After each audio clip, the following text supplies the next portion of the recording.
Today the part of Mabe will be played by some nerdy little white guy. I've been driving for 51 years now.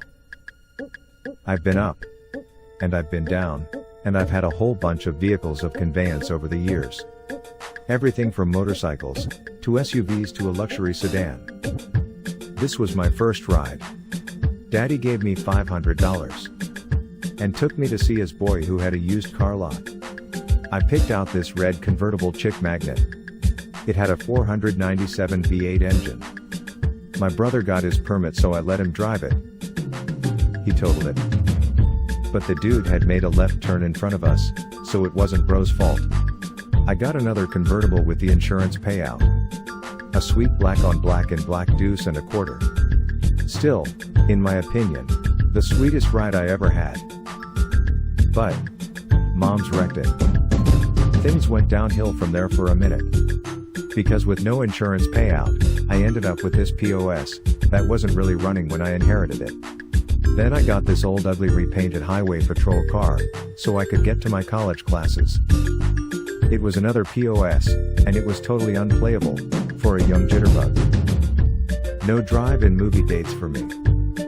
Somehow, I graduated, got myself a real estate salesman license, and while on vacation kicking it in Vegas, I ran the table on some suckers that underestimated a brother. With that windfall, I made a down payment on my first new car. I drove this 1978 Grand Prix off the showroom floor, from Rogers Pontiac, in Dayton, Ohio. It got repossessed. In 1982, I headed west, to LA. With no car, thinking that they had subway trains, like New York. That was a mistake. I left a family back home, and a year later, they all joined me. I was working full-time with 2 part-time gigs until I bought this raggedy used Pontiac Grand Prix. It died. By now, Baby was also working.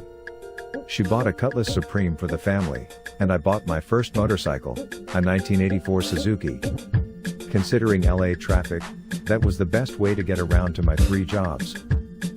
My mother-in-law gave me her old ride, as a dowry when her daughter finally married me. It was cool, but I ended up trading it in for my first foreign car. A 1987 Mazda 626. I drove that sucker almost until the wheels fell off, until a cop, in El Segundo, pulled his gun on me, during a traffic stop. He claimed that he pulled me over because I had a cracked windshield. I don't know how he saw that while he tailgating me. But I digress. He made me late for work, checking and rechecking wants and warrants. They hate it when they pull over a brother with no criminal record, and they have to either make stuff up or let you go. He finally had to settle on giving me a fix-it ticket for the windshield. Of course, I sarcastically asked him, "Is that all you got?" That's when he pulled his weapon. Anyway, after nearly 10 years, I traded that baby in for my first SUV, a 1997 Ford Explorer. It was a lease, so in 1999, I turned it in and leased an Expedition. Baby got her one too. Every time I swapped mine, she swapped hers. I finally leased a fully loaded 2001 Dodge Durango. But after 9/11, I decided to dial it back and stop the silly leasing game. Leasing gave me the chance to raise my cash reserves and make a down payment on a home. Then I purchased a 2003 Explorer. I still have that beast after 17 years, but in between, I bought a service bike that I use to ride funeral escorts. Whatever it takes to earn some extra cash. Right? I also picked up a vintage 1993 large body Mercedes. I actually sold it for more than I had in it, but I hated to see it go. You might say that I lost it in the divorce.